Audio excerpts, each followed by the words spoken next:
Di negeri Campa, jauh dari tanah Jawa, seorang anak lahir dari persatuan dua dunia. Ayahnya, Ibrahim As-Samarkandi, seorang ulama dari Timur Tengah, dan ibunya, putri bangsawan lokal Campa.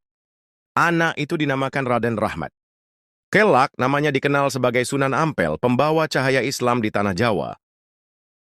Tergerak oleh panggilan dakwah, Raden Rahmat menapakkan kaki ke tanah leluhurnya, Jawa. Ia bukan sekadar pulang kampung, ia membawa misi. Bersama saudaranya Said Ali Murtado, mereka berlayar menuju Majapahit membawa pesan langit.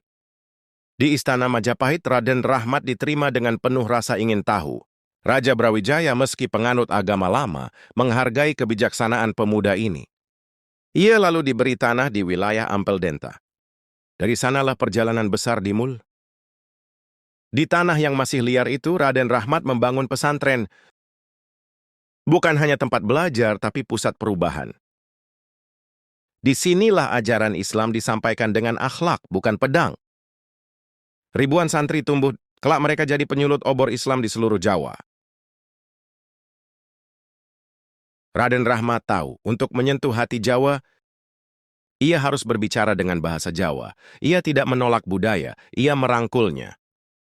Wayang, gamelan, bahkan adat pernikahan, semua dijadikan sarana dakwah. Islam menyatu, bukan menggusur. Raden Rahmat tak berjalan sendiri. Yaya menjadi penentu arah, membina para murid yang kelak jadi Wali Songo. Sunan Giri, Sunan Bonang, dan yang lainnya, mereka lahir dari pendidikannya. Sebuah gerakan lahir tersebar dari Ampel hingga Demak. Ketika Majapahit melemah, benih baru tumbuh, Kesultanan Demak. Raden Rahmat mendampingi Raden Patah, murid sekaligus anak angkatnya, menjadi sultan pertama Islam di Jawa. Ia bukan penguasa, tapi penasihat yang bijak, penjaga nilai di tengah perubahan besar. Dakwah bukan tanpa rintangan. Di tengah upaya menyebar kebaikan, Raden Rahmat dihadang oleh para pemuka adat yang merasa terancam. Fitnah disebar, ajarannya dianggap asing. Tapi ia tak membalas dengan amarah, melainkan dengan kesabaran, akhlak, dan doa. Dalam usianya yang menua, Raden Rahmat mengumpulkan para murid dan keluarga. Dengan suara lirih namun tegas, ia berpesan, "Sebarkan Islam dengan cinta, bukan kebencian. Jadilah pelita dalam gelap, bukan bara dalam api." Wasiat itu hidup hingga hari ini. Raden Rahmat berpulang, tapi warisannya hidup.